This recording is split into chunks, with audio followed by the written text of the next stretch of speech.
E aí, tudo certo com você? Aqui é o Carlos Tozin e eu tô na área para, primeiramente, parabenizar você por estar participando da semana Behind the Code. Nessa semana, eu e o André Milani vamos estar junto com você ensinando a criar a partir do zero uma aplicação web em Java, utilizando aí o que há de mais moderno em termos de metodologias de desenvolvimento e também em termos de ferramentas e frameworks.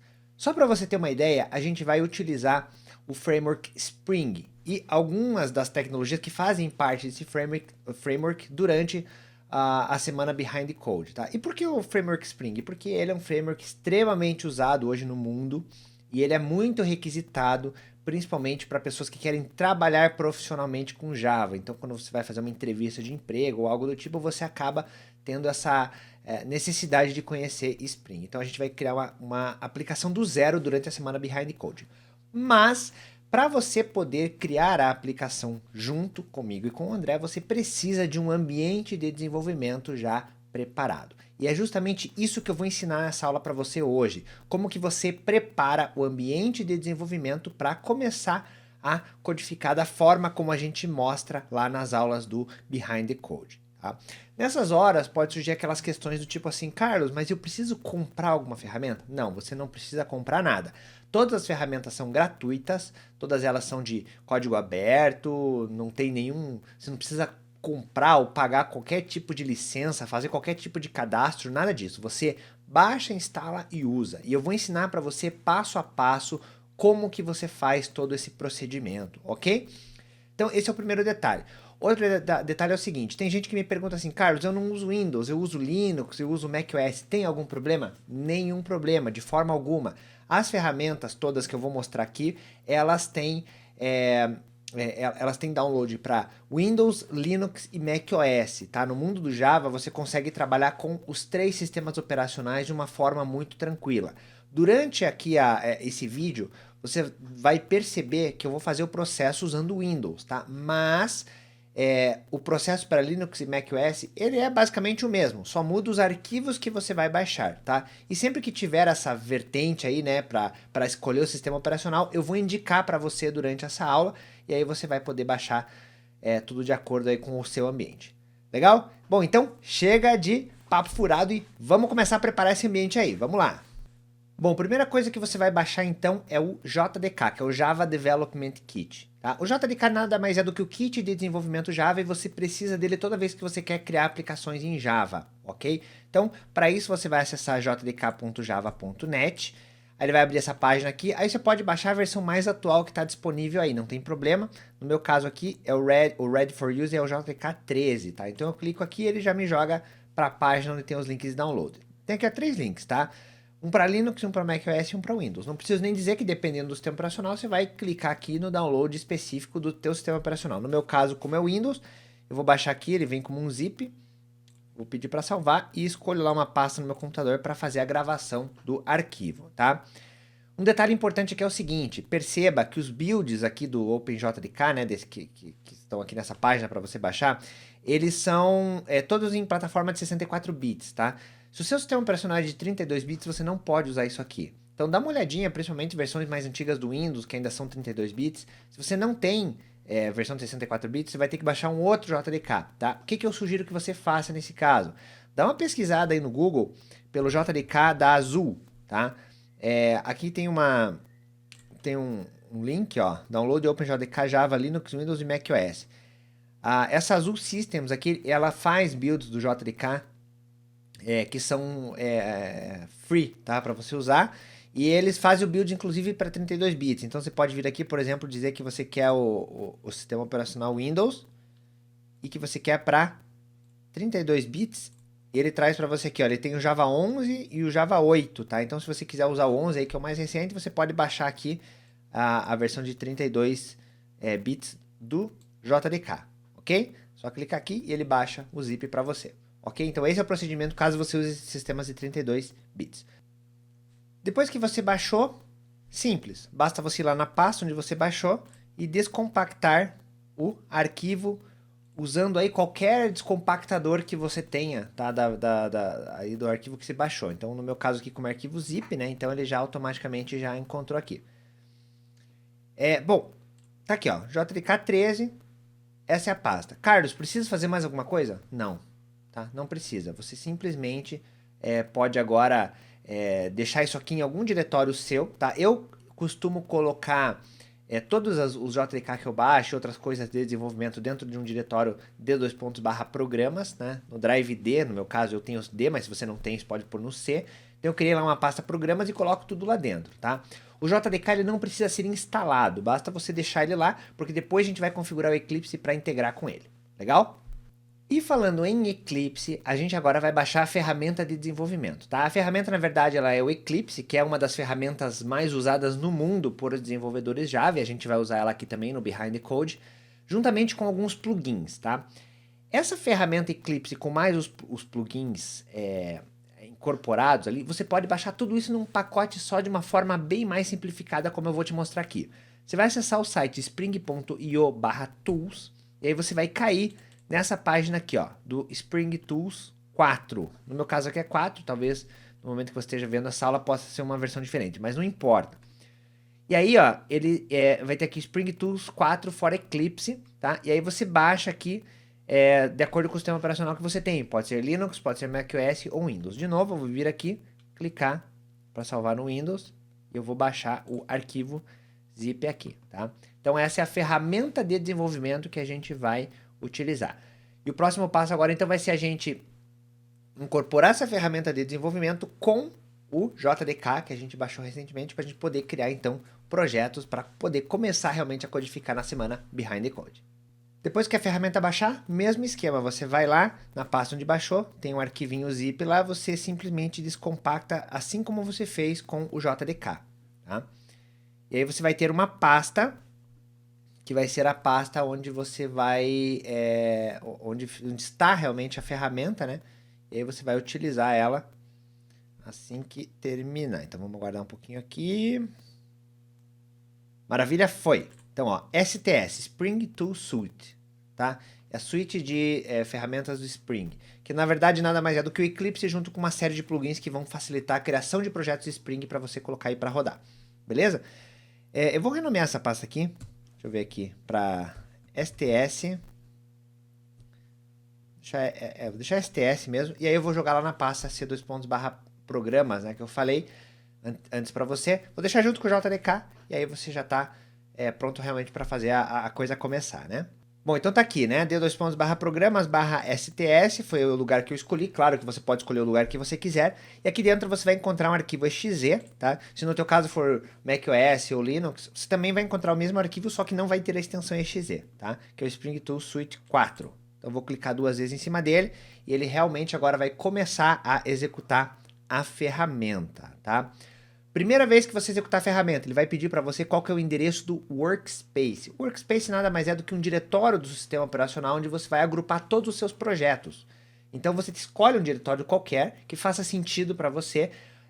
Esse diretório não precisa existir, se não existir a própria ferramenta cria, pode ficar tranquilo com relação a isso, tá? Então, por exemplo, eu vou criar o meu em d:/workspaces semana BTC, ok? E vou dar um launch. Esse diretório não existe, então ele vai criar. Aí basta aguardar um pouquinho e o Spring Tool Suite vai ser iniciado, ok?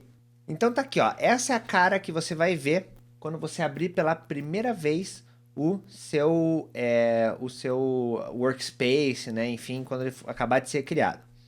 Legal? O Eclipse, ele é uma ferramenta que ele possui views, tá? As views são essas janelinhas aqui, ó. Então aqui é a view onde vai ficar o código, aqui tem a view de outline, package explorer, né, e tudo mais. Todas as views elas têm propósitos específicos, tá? Não se preocupe muito com relação a isso nesse momento. Com o passar do tempo, né, você mexendo mais com o Eclipse, você vai começar a se acostumar a essas views e vai entender melhor até um pouco mais como que cada uma funciona. Legal? O que a gente vai fazer aqui agora, basicamente, então, é preparar a integração com o JDK. Então, você vai fazer o seguinte, você vai vir aqui em Windows, Preferences, tá? E aqui em Java, Install de JREs, tá? Ele detectou aqui, ó, um JRE 1.8, que não é aquele que eu baixei, tá? Que está no c2.barra program files, enfim. Eu vou vir aqui, vou adicionar um novo, um standard VM, next, e vou chamar de JDK13, tá? Aí o diretório, desculpa, o nome vem aqui embaixo. O nome vem aqui, ó, JDK13. Aqui eu vou dizer aonde que ele tá. Então, d2.programas/JDK13, certo? Ele encontrou, tá aqui, JDK13, dou um finish, ele adiciona na lista. Vou marcar ele como padrão, porque aí novos projetos vão usar esse JDK. Inclusive, se você quiser, tá, você pode até eliminar esse que está aqui e manter só esse que você acabou de baixar, ok? Então, com isso, dando um apply and close, a integração Eclipse JDK já está pronta. Agora a gente pode criar o projeto. E para a gente criar esse projeto, a gente vai vir aqui então em File, New, Spring Starter Project, tá? Aí ele vai trazer um assistente, onde eu tenho que fornecer algumas coisas. Já está até preenchido para mim aqui, tá? Mas basicamente é o seguinte, o nome do projeto, né? Vou chamar de Blue Ether, que é o nome aí que a gente bolou para o nosso protótipo próprio do Twitter, né? Aí aqui no type, né? Qual que é o gerenciador de dependências, né? Que vai ser utilizado para carregar os artefatos, né? Os outros componentes que precisam ser carregados para configurar o projeto. Vou escolher aqui a opção do Gradle, tá? E vou colocar aqui o Java 11, que é o que está suportado até o momento aqui. Legal? Bom, aí tem aqui mais algumas informações. Group é o nome do grupo, tá? Normalmente é o nome do pacote da aplicação que está aqui embaixo em package. O que é esse nome de pacote, tá?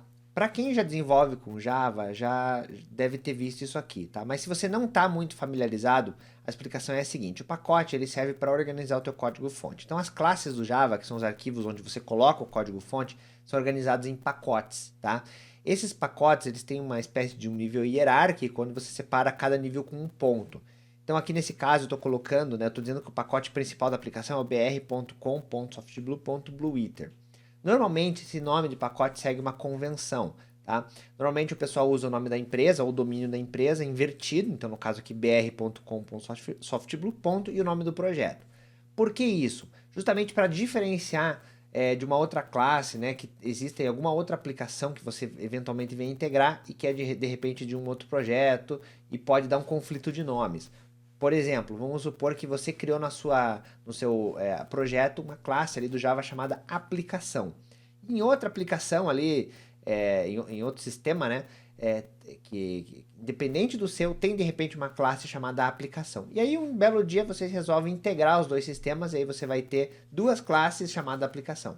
Como que você faz para diferenciar qual é a aplicação daqui e qual é a aplicação de lá? Basicamente pelo nome do pacote. Classes que têm nomes de pacotes diferentes, elas são diferentes.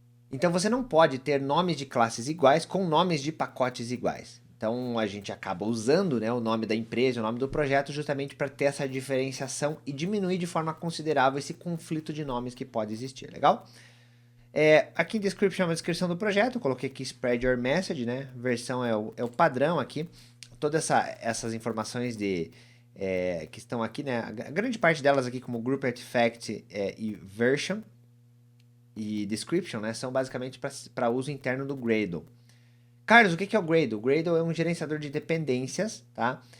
Só que você não vai precisar lidar com ele diretamente, certo? A própria ferramenta aqui se integra com ele justamente para fazer as configurações que precisa para poder incorporar no seu projeto tudo que você vai precisar usar, certo? Bom, então tudo configurado aqui, eu posso dar um next. Aí agora eu tenho que escolher aqui quais são as dependências, tá?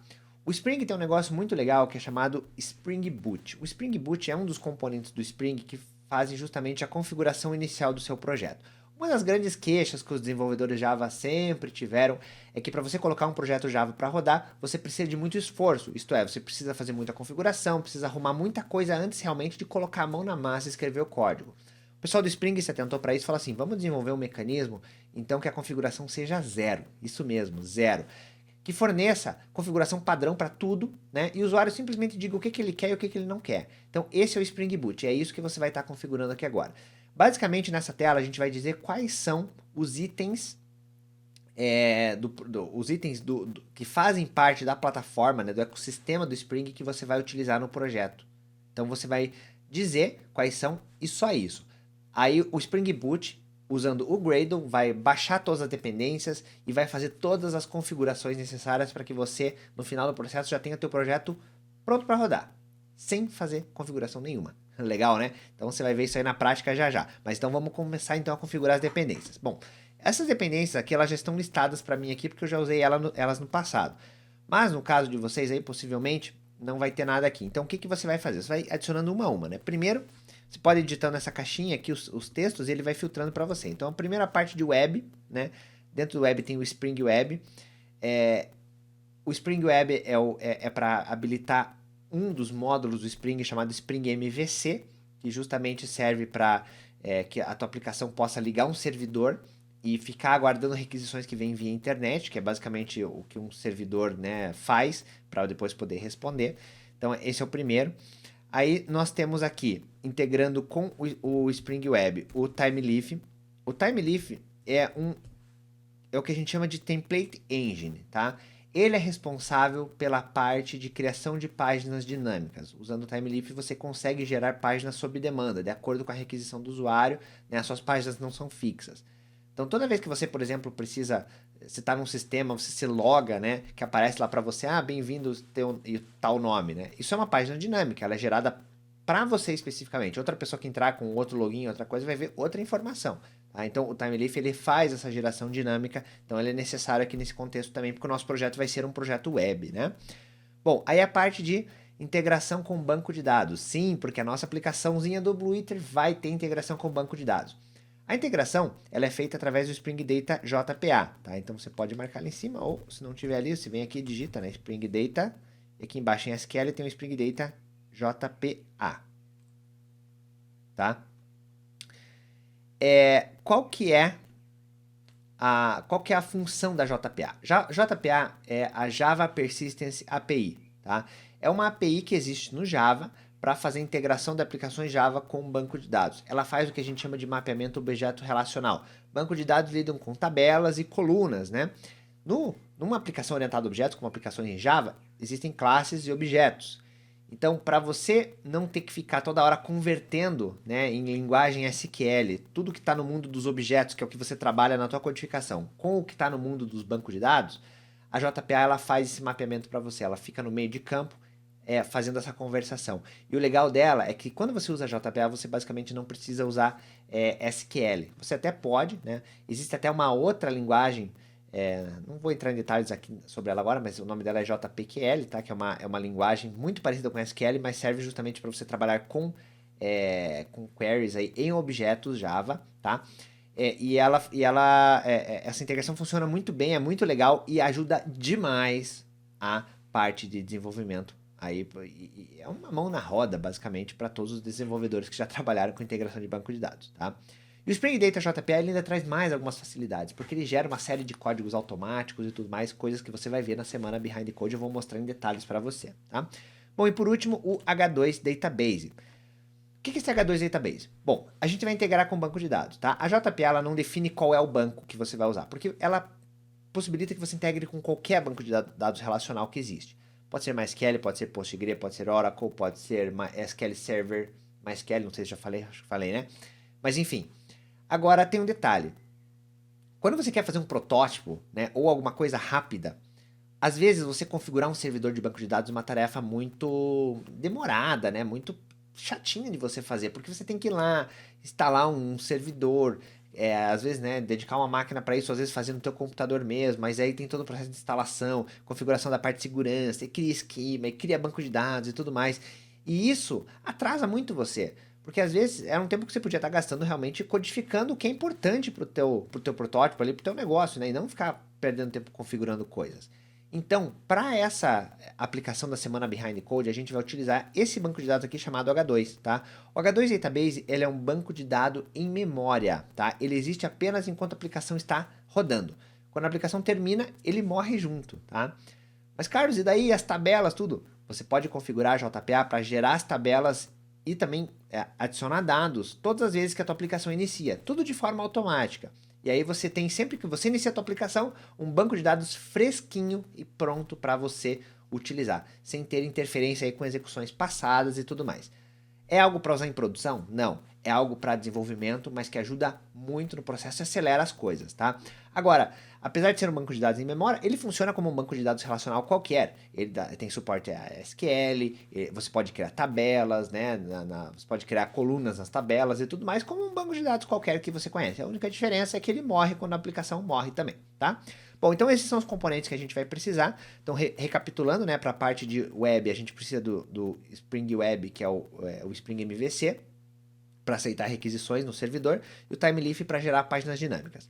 E para a parte de banco de dados, o Spring Data JPA e o H2 Database, que é o banco de dados que vai ser usado pela Spring Data JPA para poder armazenar as informações de forma persistente. Detalhe importante, eu acabei esquecendo aqui, ainda bem que eu vi. Spring Boot DevTools, tá? Essa é uma outra opção muito legal para você trabalhar durante o desenvolvimento, porque o Spring Boot DevTools ele traz uma série de ferramentas que permitem que o servidor seja reiniciado automaticamente quando você faz alguma alteração, que as páginas sofram um refresh automático quando você faz alguma alteração. Então, assim, acelera muito o processo de desenvolvimento. Portanto, eu recomendo que sempre que você vai desenvolver alguma coisa usando Spring, você use o Spring Boot DevTools, ok? Bom, com isso pronto, vamos para a próxima página. Aqui tem só o URL e tal, vou manter o padrão e dou um Finish. E a partir desse momento agora começa o processo de configuração. Aqui no canto inferior direito, durante o processo de importação, ele mostra para você uma porcentagem dizendo como é que está o processo, tá? No meu caso aqui foi bem rápido, porque eu já tinha algumas coisas baixadas, mas esse processo todo ele faz alguns downloads da internet, de componentes que servem justamente para configurar o teu projeto e deixar ele de acordo com aquelas dependências que você acabou de configurar, tá? Quando isso termina, o teu projeto já está pronto, isto é, ele já está pronto para funcionar, né? Já está com o servidor web embutido, já está programada a integração com o banco de dados, está tudo certo. Falta realmente agora só você implementar a lógica do negócio. Então, foi criado um projeto, aqui na Package Explorer você pode ver nessa view aqui, chamado BlueIther, tá? E aqui tem uma classe dentro do pacote BR Consoft BlueIther chamada BlueIther Application, que foi gerada automaticamente. Essa classe ela tem um método main, então ela é o ponto de entrada da nossa aplicação, tá? Aplicações baseadas em Spring Boot, né, como essa aqui que a gente está fazendo, elas executam, apesar de ser uma aplicação que roda no servidor, ela executa como uma aplicação de linha de comando. Então você executa ela com o método main, certo? Você não precisa se preocupar em instalar um outro servidor, colocar a tua aplicação dentro do servidor, nada disso. É tudo dentro de uma coisa só aqui, tudo integrado, tá? Então o que você vai fazer agora para executar a sua aplicação? Você vai vir aqui, clicar com o botão direito em BlueIther Application e colocar um Run as Java Application. Aí ele vai abrir aqui embaixo uma view chamada Console. Se você clicar duas vezes no título, expande, tá? Mostrando aqui todo o log de inicialização, tá? É muito importante que você fique atento a esse log para você realmente ver se iniciou com sucesso. Se você ver essa mensagem aqui, Started BlueIther Application e tal, significa que funcionou, tá? Se funcionou, ele abriu na porta 8080 um servidor que vai ficar ouvindo requisições aqui no seu computador, tá? Então agora você pode criar a tua aplicação web para funcionar no teu computador nessa porta. Por padrão não tem nada lá, tá? Mas a gente pode criar alguma coisa. Então, por exemplo, aqui dentro de SRC Main Resources tem essa pasta chamada Static. Aqui dentro, o Spring Boot identifica o que está aqui dentro para servir como conteúdo estático da tua aplicação. Arquivos de CSS, né, que fazem parte da parte visual, né, da tua aplicação, arquivos de JavaScript, arquivos de imagens, né, até arquivos HTML fixos, tudo isso fica aqui, tá? Eu vou criar um arquivo HTML, então botão direito aqui, New, Other, e aí aqui em Web eu vou selecionar HTML File, vou chamar de index.html. Por padrão, o Spring Boot identifica que o index.html existe, né? E esse é o arquivo que ele vai servir por primeiro para quem fizer a requisição lá no servidor, tá? Então, vou dar um finish aqui. Eu vou colocar aqui o título da página, vou chamar de Spring. E aqui entre a tag H1, que é a tag para colocar um título, né? Não se preocupe muito com tags HTML se você não está muito familiarizado com isso aqui, tá? Isso aí a gente vai falar durante a semana Behind the Code. Isso aqui que eu estou fazendo é só um arquivo de exemplo para eu mostrar para você realmente que está tudo funcionando, tá? Então, eu vou criar aqui um arquivo, um texto, né, chamado assim, ó. Meu servidor funcionou. Uhul! ok? E aí eu vou salvar o arquivo, dou um Ctrl S ali, o File Save, ok? Como é um arquivo novo, eu tenho que reiniciar o servidor. Então eu clico aqui no botãozinho de Stop e posso clicar aqui no Play para executar de volta. Quando é só uma alteração no arquivo sem criar um arquivo novo, você não precisa reiniciar. É só dar um F5 no navegador, um atualizar a página e funciona. Então vamos lá. Já iniciou. Posso vir aqui agora. E olha aqui, ó. Tá lá, meu servidor funcionou. Uhul, né? Significa que a minha aplicação já está pronta para rodar na web. Fácil, né? Basta instalar as ferramentas e colocar para executar e toda a configuração está feita. Agora, realmente o que a gente precisa é do código. E o código, eu mais o André Milani, vamos mostrar para você na semana Behind the Code. Então fique esperto, fique atento às datas, às aulas todas e acompanhe com muito cuidado tudo que a gente vai falar lá, porque no final dessa aula a gente vai chegar lá com um protótipo de uma aplicação, no caso do Twitter, né? Com algumas funcionalidades bem interessantes do Twitter que certamente você conhece, prontas, integrando com o banco de dados e tudo mais, pronto para você poder utilizar, né? E até colocar aí num portfólio seu de uma aplicação que você desenvolveu, enfim, para caso você vá fazer uma entrevista de trabalho ou algo do tipo. Legal? Então, o que eu tinha para falar para você nesse vídeo era isso, ambientezinho pronto, preparado para começar a codificar e nos vemos então na semana Behind the Code. Um forte abraço e até lá!